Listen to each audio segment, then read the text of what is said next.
Video का thumbnail और title देख के आपको इतना तो पता चल ही गया होगा कि आज की ये वीडियो किस बारे में होने वाली है।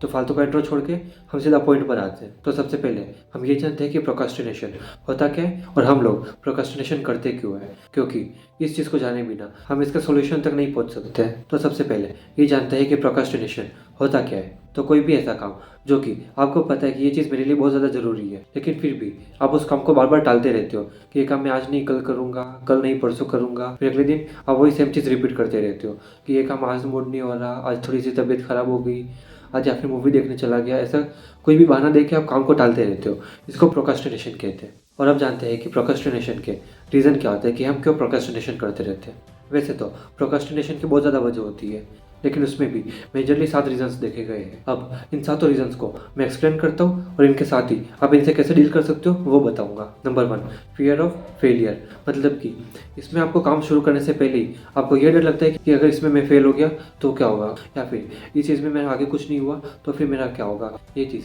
जब भी आप सोचते रहते हो तब आप ओवर थिंकिंग के जोन में चले जाते हो, और इस वजह से जो भी काम आपको अभी करना चाहिए आप वो भी काम नहीं करते हो। और अगर आपको फियर ऑफ फेलियर से अपने आप को बचाना है तो आपको अपने आप को इतना बिजी रखना होगा अपने कामों में कि आपको ये सारे थॉट्स आना ही बंद हो जाए। अगर आप अपने आप को पूरा दिन अपने कामों में ही बिजी रखोगे तो आपके दिमाग में ये सारे थॉट्स आएंगे ही नहीं। Number 2, perfectionism. किसी भी काम को परफेक्ट करने की इच्छा रखना, ये चीज़ गलत नहीं है, लेकिन जब आप कोई काम को शुरू करने से पहले ही उसको ये सोच लेते हो कि ये काम मैं तभी पूरा करूँगा जब इस चीज़ की मैं कंप्लीट इन्फॉर्मेशन ले लूँगा या फिर इस चीज़ में मैं एक्सपर्ट बन जाऊँगा। लेकिन ऐसी कोई चीज़ ही नहीं होती है। जब तक आप कोई चीज़ स्टार्ट ही नहीं करोगे आप उस चीज़ में परफेक्ट हो ही नहीं सकते हो। अब जैसे कि मैं ये वीडियो बना रहा हूँ, ये वीडियो हो सकता है बिल्कुल परफेक्ट ना बने, लेकिन ये टाइम टू टाइम इम्प्रूव हो सकती है।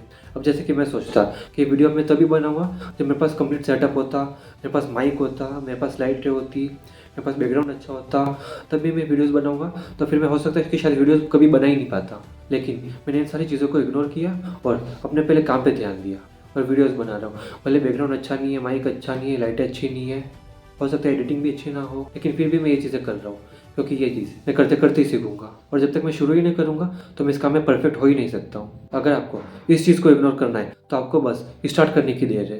अगर आप स्टार्ट करते हो फिर आप धीरे धीरे स्टेप बाय स्टेप इंप्रूव हो जाओगे और फिर एक टाइम ऐसा आएगा जब आप उस चीज़ में परफेक्ट हो जाओगे। Number 3, lack of motivation. किसी भी चीज़ को करने के लिए आपको मोटिवेशन ही फील नहीं होता। देखो, मोटिवेशन एक ऐसी चीज़ है जो कि कुछ टाइम बाद अपने आप ही चली जाती है। आपने जैसे कोई रील देख ली मोटिवेशन की, या फिर कोई शॉर्ट्स देख लिया मोटिवेशन की, या फिर कोई मूवी देख ली मोटिवेशन की, तो आप में बहुत ज़्यादा मोटिवेशन आ जाएगा कि मुझको काम करना है, काम करना है, काम करना है। लेकिन उसके कुछ टाइम बाद जब वो मोटिवेशन नहीं रहता तो आपको काम करने की इच्छा भी नहीं होती है। लैक ऑफ मोटिवेशन को हटाने के लिए आपको 2 चीज़ें करनी पड़ेगी। पहले तो आप बाहर की सारी चीज़ों से मोटिवेशन लेना बंद कर दो, जैसे कि मोटिवेशनल रील्स हो गया, मोटिवेशनल वीडियोज़ हो गई, मोटिवेशनल मूवीज़ हो गई।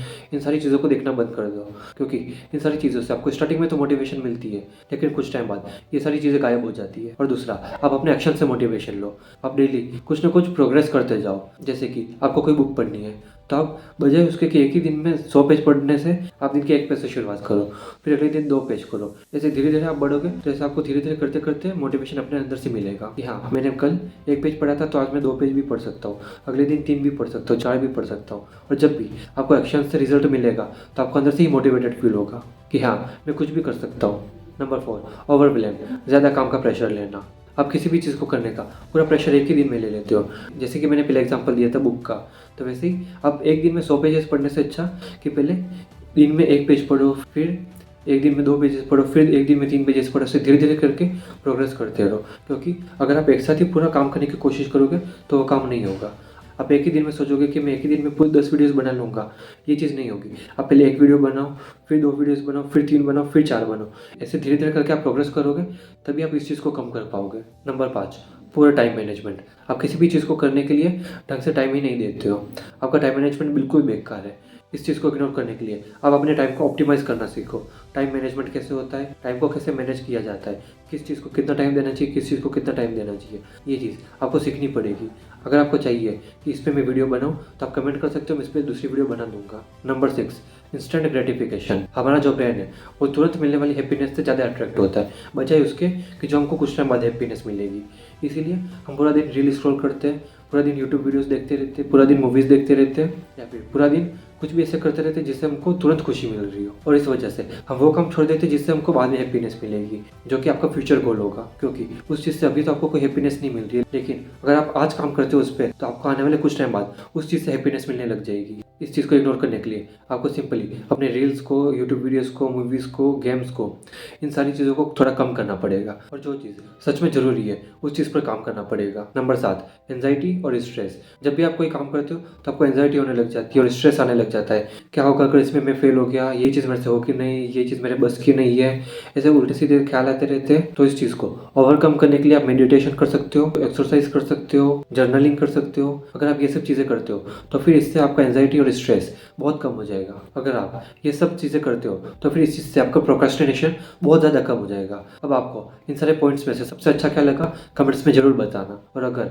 आपको ये वीडियो अच्छी लगी हो तो वीडियो को लाइक, शेयर और इस चैनल को सब्सक्राइब कर लेना, क्योंकि ऐसी वीडियोज़ अब मैं लाता रहूँगा। और अगली वीडियो आपको किस टॉपिक पे चाहिए आप कमेंट में बता सकते हो, मैं अपनी अगली वीडियो उस पर बनाऊँगा।